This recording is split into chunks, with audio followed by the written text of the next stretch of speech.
ബിസ്മില്ലാ വൽഹംദുലില്ലാ അസ്സലാത്തു വസ്സലാമു അലാ റസൂലില്ലാ വഅലാ ആലിഹി വസഹ്ബിഹി അജ്മഈൻ. പ്രിയമുള്ള സൻസൻ പഠിതാക്കളെ,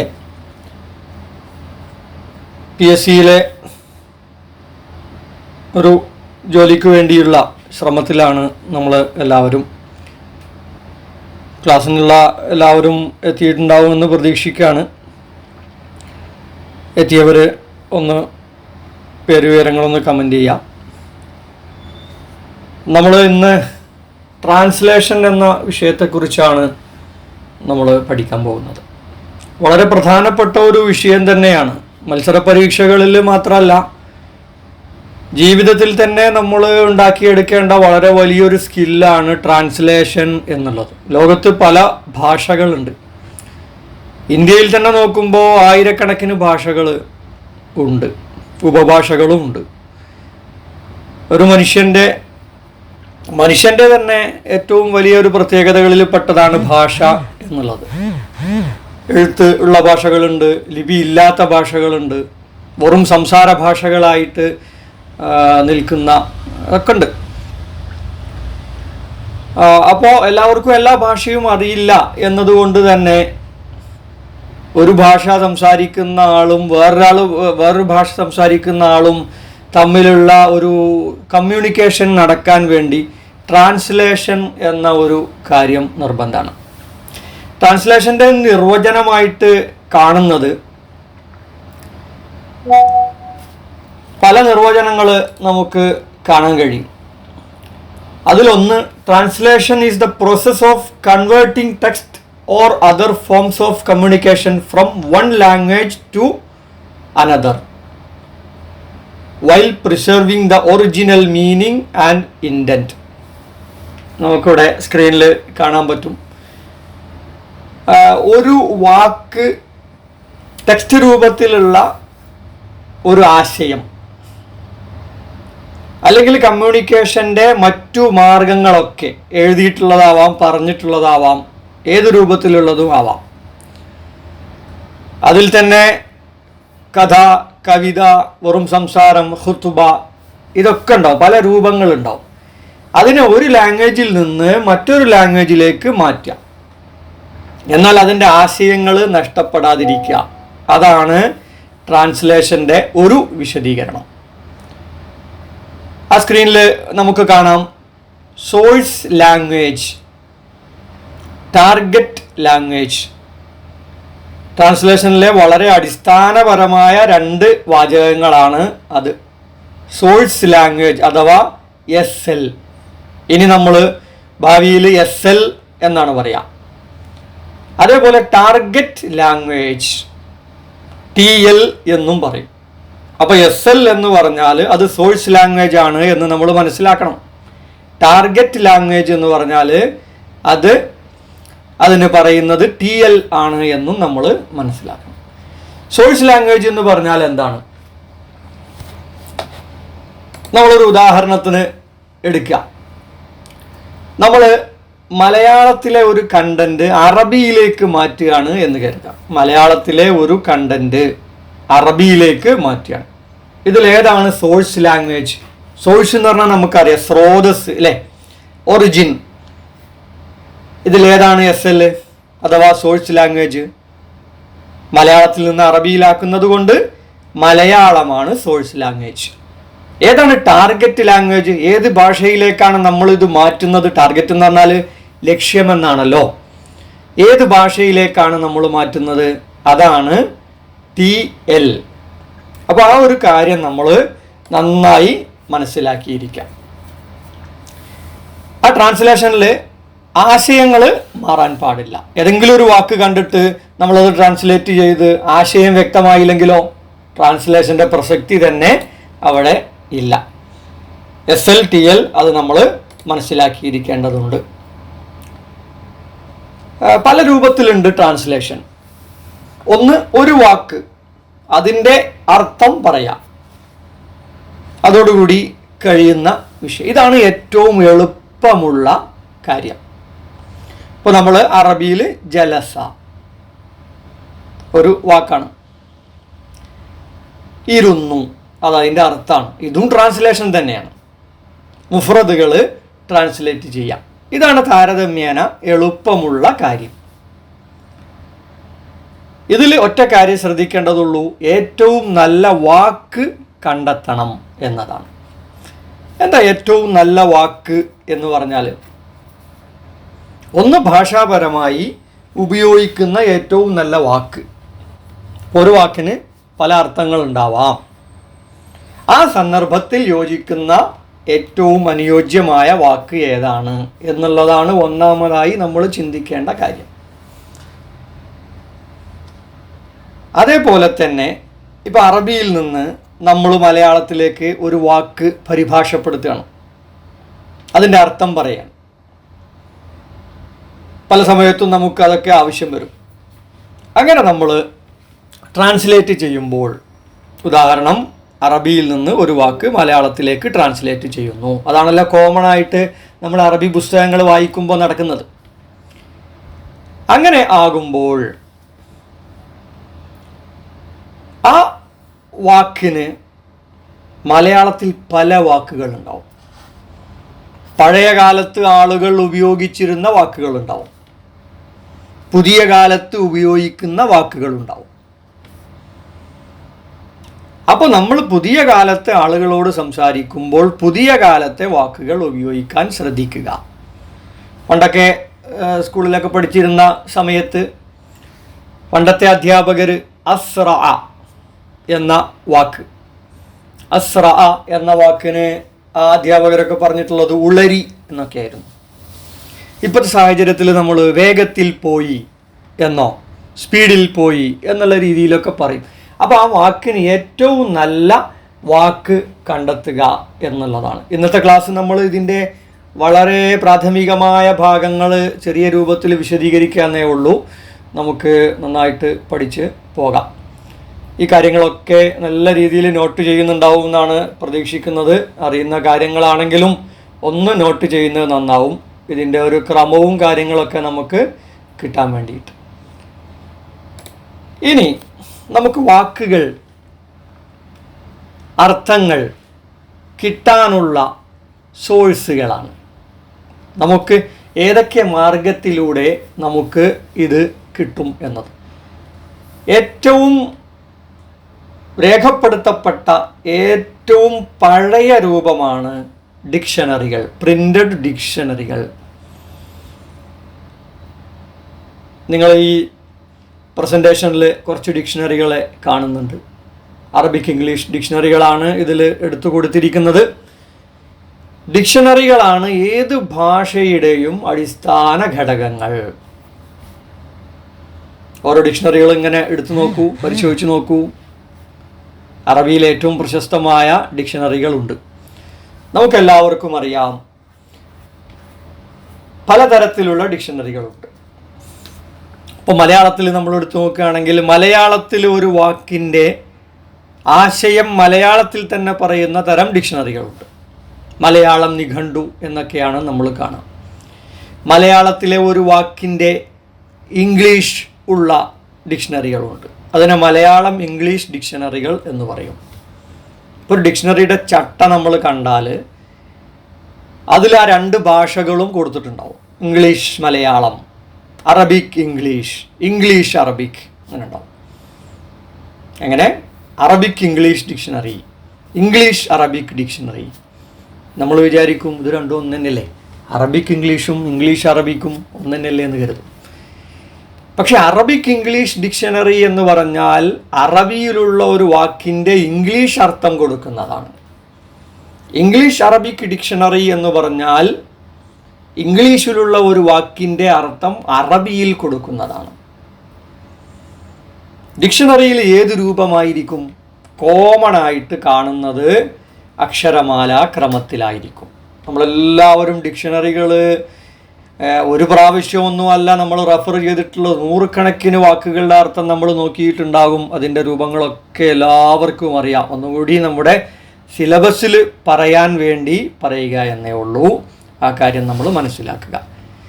അറബിയിൽ നിന്ന് അറബി വാക്കിൻ്റെ അർത്ഥം നമ്മൾ നോക്കുമ്പോൾ പ്രാഥമികമായി നമുക്ക് ചെയ്യാൻ പറ്റുന്ന ഒരു കാര്യം ഒരു വാക്കിൻ്റെ അസ്ല് നോക്കുക എന്നുള്ളതാണ്. അതിൻ്റെ അസ്ല് എന്താണോ അത് ആ വാക്കാണ് നമ്മുടെ ഡിക്ഷണറിയിൽ വാക്കായിട്ട് ഉണ്ടാവുക. ഇപ്പോൾ ഉദാഹരണമായി യഫ്അലു എന്ന വാക്കിൻ്റെ അർത്ഥം നമുക്കറിയണമെങ്കിൽ ഭൂരിഭാഗം ഡിക്ഷണറികളിലും അവലംബിക്കുന്ന തത്വം എന്താണ്? ഫഅല എന്ന വാക്കാണ് നോക്കേണ്ടത്. ഇപ്പം നമുക്ക് ഇസ്തഫ്അല എന്ന വാക്കിൻ്റെ അർത്ഥം അറിയണം. അതിനും നമ്മൾ എവിടെ നോക്കേണ്ടത്? ഫഅല അവിടെ. എന്നാൽ ചില ഡിക്ഷണറികളിൽ എഴുതുന്നത് എങ്ങനെയാണോ അതേ രൂപത്തിൽ തന്നെ വരും. അങ്ങനത്തെ ഡിക്ഷണറികളിൽ യഫ്അലു എന്ന് നോക്കേണ്ടത് യായിലാണ്. ആ ഒരു വ്യത്യാസം. അതൊക്കെ വളരെ ചുരുങ്ങിയ ഡിക്ഷണറികളേ ഉള്ളൂ അങ്ങനെ എഴുതുന്ന രൂപത്തിൽ വരുന്നത് കേട്ടോ. അപ്പോൾ ഈ കുറച്ച് ഡിക്ഷണറികളുടെ പേരുകൾ ഇവിടെ കൊടുത്തിട്ടുണ്ട്. അത് എല്ലാവരും ഒന്ന് മനസ്സിൽ പതിപ്പിക്കാം. ആ കാര്യം നമ്മളുടെ ഓർമ്മയിൽ ഉണ്ടാകട്ടെ കേട്ടോ. ഇനി നമുക്ക് അറബിയുമായിട്ട് ബന്ധപ്പെട്ടാണ് നമ്മൾ കോമൺ ആയിട്ട് നോക്കുന്നത്. അറബിയിൽ അർത്ഥങ്ങൾ അറിയാൻ വേണ്ടി നമ്മൾ ഓൺലൈനായിട്ടുള്ള മാർഗങ്ങളെയും അവലംബിക്കാറുണ്ട്. അറബിയിൽ മാത്രമൊന്നുമല്ല, ഒരുപാട് ഭാഷകളിൽ ഈ ഡിക്ഷണറികളുണ്ട്. ഓൺലൈൻ മാധ്യമങ്ങൾ കൂടി നമ്മൾ പരിഗണിക്കാറുണ്ട്. അതിൽ ഏറ്റവും കോമൺ ആയിട്ടുള്ള 2 ഓൺലൈൻ സോഴ്സുകളാണ് ഗൂഗിൾ ട്രാൻസ്ലേറ്റ്. നമുക്കെല്ലാവർക്കും അറിയാം, നമ്മുടെ ഫോണിലും ഒക്കെ ഉള്ളതാണ്, ഇൻബിൽട്ട് ആയിട്ടുള്ളതാണ് ഗൂഗിൾ ട്രാൻസ്ലേറ്റ് എന്നുള്ളത്. ഇതിൽ ഏത് ഭാഷയിൽ നിന്ന് ഏത് ഭാഷയിലേക്കും നമുക്ക് ട്രാൻസ്ലേറ്റ് ചെയ്യാവുന്നതാണ്. നമ്മൾ ഉപയോഗിക്കുന്ന ഏത് ഭാഷകളിലും ഇതിൽ നമുക്ക് ചെയ്യാവുന്നതാണ്.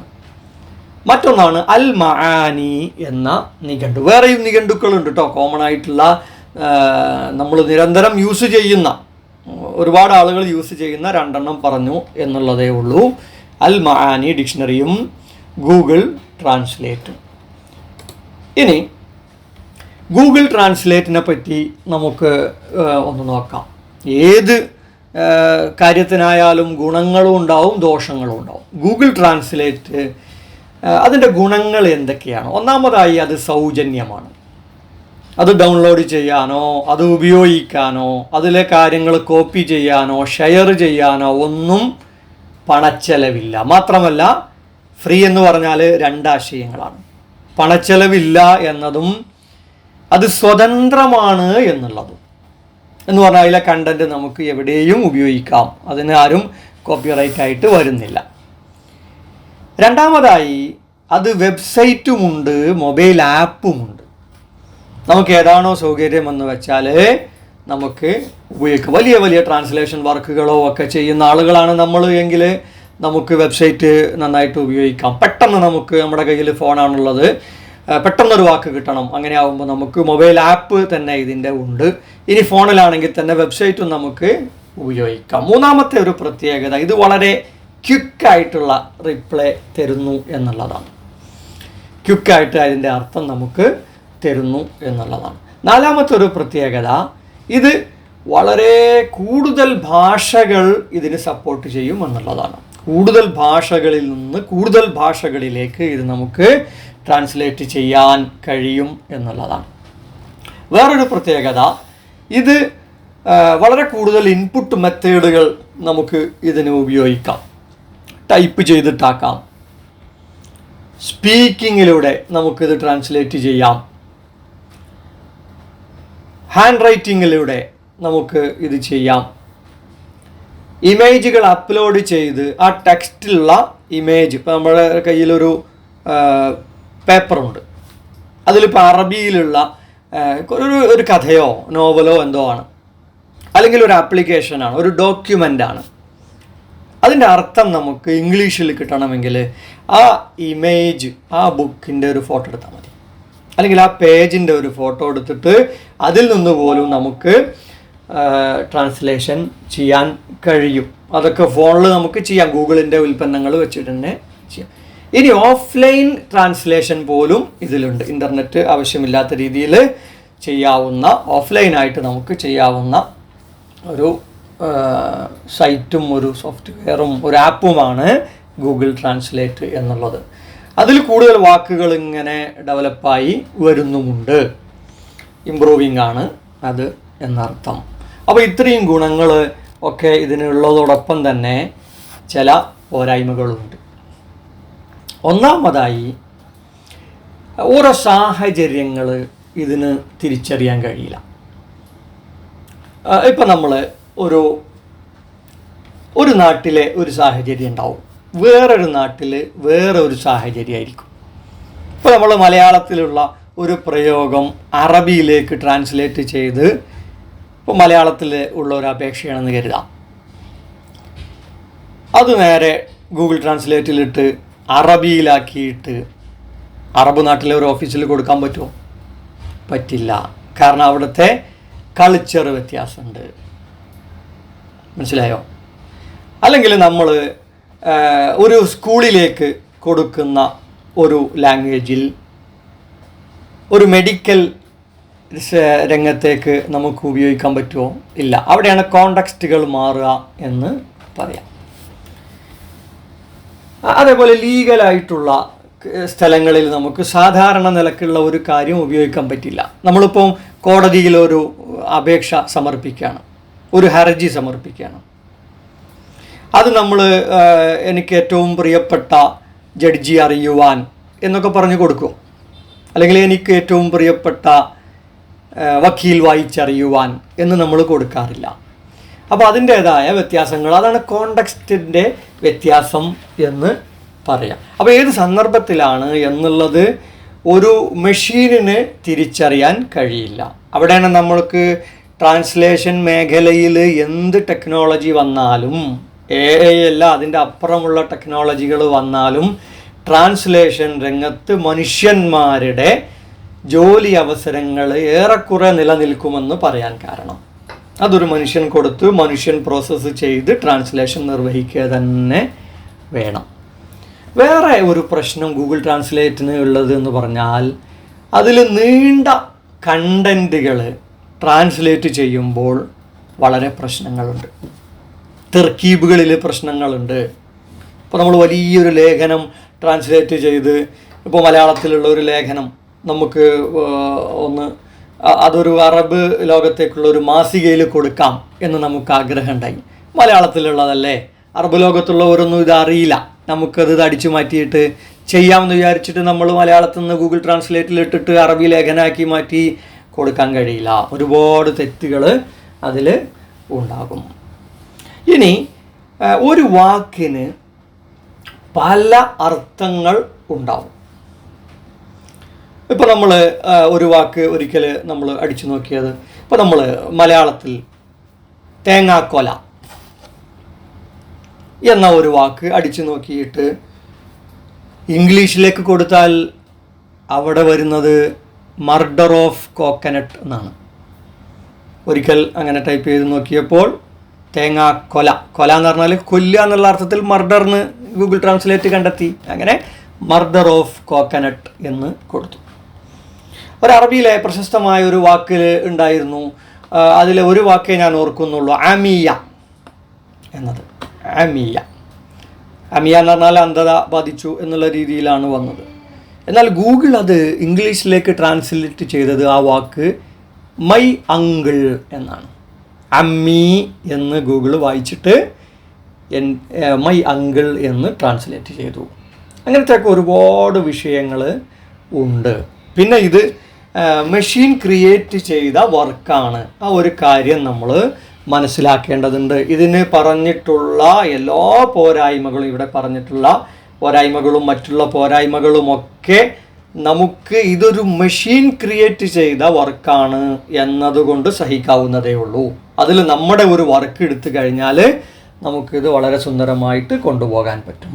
അപ്പോൾ ഗൂഗിൾ ട്രാൻസ്ലേറ്റിന് നല്ല ഗുണങ്ങളുമുണ്ട് ദോഷങ്ങളുമുണ്ട്. അപ്പോൾ ആ കാര്യം നമ്മുടെ മൈൻഡിൽ വേണം. നമുക്ക് അതിൽ പണി ചെയ്യാനുണ്ട്. ഈ കൂട്ടത്തിൽ നമുക്കുള്ള ട്രാൻസ്ലേഷൻ അവസരങ്ങളും ട്രാൻസ്ലേഷൻ സാധ്യതകളും എളുപ്പമായിരിക്കുന്ന മറ്റു കാര്യങ്ങളും ഒക്കെ നമ്മൾ മനസ്സിലാക്കി പോകേണ്ടതുണ്ട്. വേറൊന്നാണ് almaani.com. ഇതൊരു വെബ്സൈറ്റാണ്. ഇതിൻ്റെ ആപ്പും അവൈലബിൾ ആണ്. ഇതിൻ്റെ ഏറ്റവും വലിയൊരു പ്രത്യേകത എന്ന് പറഞ്ഞാൽ വളരെ കൃത്യമായിരിക്കും. നമ്മളൊക്കെ നിരന്തരമായി ഉപയോഗിക്കുന്ന ഒരു ആപ്പാണ്. അതിലൊരു വാക്കിന് കൊടുത്താൽ അതിൻ്റെ എല്ലാ സീഗകളും ഇതിലുണ്ടാവും.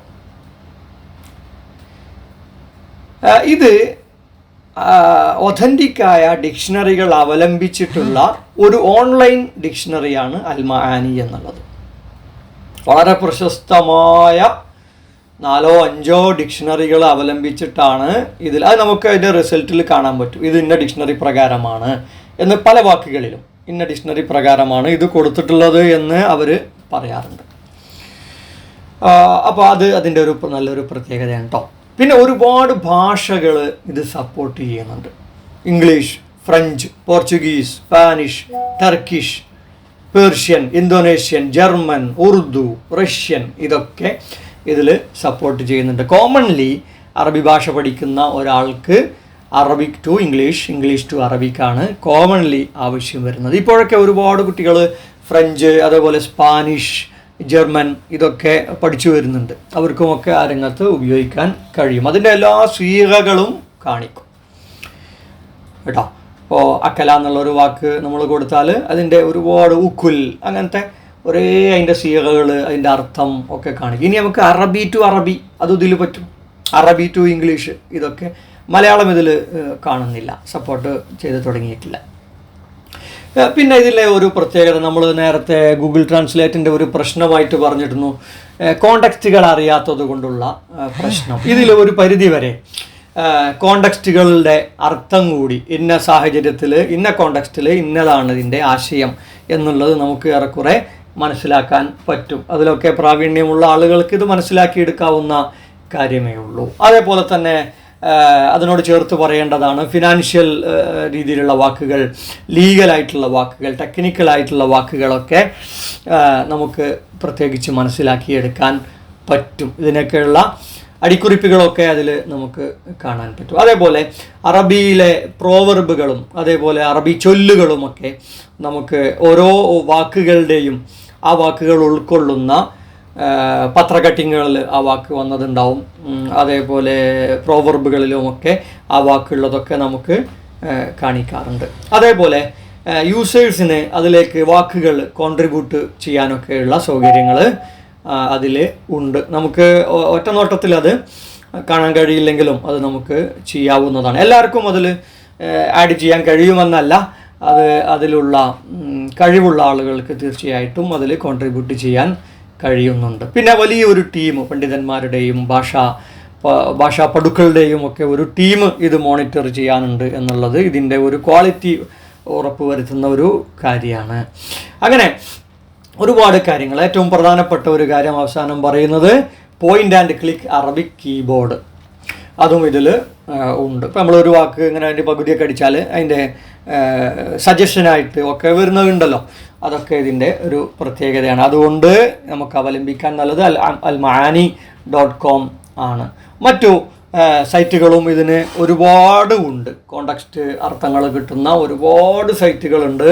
നമുക്കതൊക്കെ സെർച്ച് ചെയ്ത് കണ്ടുപിടിക്കാം. ഏറെക്കുറെ ഒരേ രീതിയിൽ തന്നെ, അൽമാനിയുടെ രീതിയിൽ തന്നെയാണ് മറ്റു സൈറ്റുകളും കാര്യങ്ങളും ഒക്കെ ഉള്ളത്. നിങ്ങൾ കൂടുതൽ പഠനത്തിന് അത് ഉപയോഗിക്കാം. നമുക്ക് ഇനി വരുന്ന കാര്യങ്ങളിൽ ഓരോ കാര്യങ്ങൾ കണ്ടെത്താൻ ഉള്ള ഭാഗങ്ങൾ, വർക്കുകളൊക്കെ വരുമ്പോൾ അതൊക്കെ തീർച്ചയായിട്ടും നമ്മൾ റെഫർ ചെയ്യുന്നതാണ്. ഇനി നമുക്ക് പലതരം ട്രാൻസ്ലേഷൻ മെത്തേഡുകളെ കുറിച്ച് പഠിക്കാം. പല സ്റ്റൈലിൽ ഉണ്ടല്ലോ. ഒന്ന് ലിറ്റററി ട്രാൻസ്ലേഷനാണ്. നമുക്കെല്ലാവർക്കും അറിയാം, ലിറ്ററേച്ചർ എന്നൊക്കെ പറഞ്ഞാൽ ക്രിയേറ്റീവ് വർക്കുകളാണ്.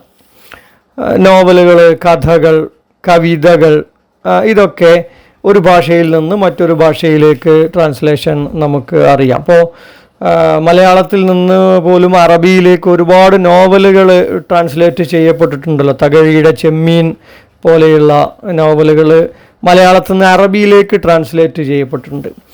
അറബിയിൽ നിന്ന് മലയാളത്തിലേക്കും ഒരുപാട് കഥകളും നോവലുകളും ഒക്കെ ട്രാൻസ്ലേറ്റ് ചെയ്യപ്പെട്ടിട്ടുണ്ട്. ഇപ്പോൾ ഒരുപാട് നമ്മുടെ സിലബസിലൊക്കെയുള്ള പല കഥകളും കവിതകളും ഒക്കെ അങ്ങനെ ട്രാൻസ്ലേറ്റ് ചെയ്യപ്പെട്ടിട്ടുണ്ട്. മൻഫലൂത്തിയുടെ അൽ അബറാത്ത് അതിൽപ്പെട്ടതാണ്. അങ്ങനെ ഒരുപാട് ലിറ്ററേച്ചറുകൾ ഇതിലേക്ക് ട്രാൻസ്ലേറ്റ് ചെയ്യപ്പെട്ടിട്ടുണ്ട്. അതേപോലെ മതപരമായ ഗ്രന്ഥങ്ങൾ, ഇസ്ലാമിക് പുസ്തകങ്ങൾ മലയാളത്തിൽ നിന്ന് അറബിയിലേക്കും അറബിയിൽ നിന്ന് മലയാളത്തിലേക്കുമൊക്കെ ധാരാളം ട്രാൻസ്ലേറ്റ് ചെയ്യപ്പെട്ടിട്ടുണ്ട്. ആ ഒരു ഏരിയയാണ് അത്. ഇപ്പോൾ ഇതിൽ ഓരോ മെത്തേഡിനും ഓരോ രീതിയായിരിക്കും. ഇപ്പോൾ ഇതേപോലെ ക്രിയേറ്റീവ് വർക്കുകൾ ട്രാൻസ്ലേറ്റ് ചെയ്യുന്ന അതേ ശൈലിയല്ല ബാക്കിയുള്ളത്. ആ വ്യത്യാസങ്ങൾ നമ്മൾ മനസ്സിലാക്കിയിരിക്കേണ്ടതുണ്ട്. ഇപ്പോൾ ഒരു ഇസ്ലാമികമായ ലേഖനം ഒരാൾ ട്രാൻസ്ലേറ്റ് ചെയ്യുകയാണ്, അതേ ഒരു സ്റ്റൈലിലല്ല ഒരു കഥ ട്രാൻസ്ലേറ്റ് ചെയ്യേണ്ടത്. ഒരു കവിത ഇത് രണ്ടുപോലെയുമല്ല, ഒരു നോവൽ ഇത് മൂന്ന് പോലെയുമല്ല. അതിൽ തന്നെ ഓരോ സാഹചര്യങ്ങളും ഓരോ ഒരു സാഹിത്യ രൂപത്തിനനുസരിച്ച് വ്യത്യാസം വരുന്നുണ്ട് എന്നുള്ളത് നമ്മൾ തിരിച്ചറിയേണ്ടതുണ്ട്. വേറൊന്ന് ടെക്നിക്കൽ ട്രാൻസ്ലേഷനാണ്. അത് എന്ന് പറഞ്ഞാൽ, ടെക്നിക്കൽ എന്ന് പറഞ്ഞാൽ സാങ്കേതികമായ, നമുക്ക് അറിയാലോ, സയൻറ്റിഫിക് റിപ്പോർട്ടുകൾ അതിൽ പെട്ടതാണ്. ഇപ്പോൾ ഓരോ പരീക്ഷണങ്ങളുടെയും നിരീക്ഷണങ്ങളുടെയും ഒക്കെ റിപ്പോർട്ടുകൾ ഉണ്ടാകും. അതേപോലെ പേറ്റൻറ്റുകൾ, ഓരോ സാധനങ്ങൾ നിർമ്മിച്ച ആളുകൾക്ക് അതിൽ പേറ്റൻറ്റ് ചെയ്യേണ്ടി വരും. അത് ഇപ്പോൾ ഇംഗ്ലീഷ് ഭാഷയായിട്ടുള്ള നാടുകളിൽ ഇംഗ്ലീഷിലായിരിക്കും. അതേ സാധനത്തിന് വേറൊരു നാട്ടിൽ, അറബ് നാട്ടിൽ പാറ്റൻ്റ് എടുക്കണമെങ്കിൽ അത് ട്രാൻസ്ലേറ്റ് ചെയ്തിട്ട് അത് ഞങ്ങൾക്ക് പാറ്റൻ്റ് കിട്ടിയിട്ടുള്ളതാണ് എന്ന് അവിടെ തെളിയിക്കേണ്ടി വരും.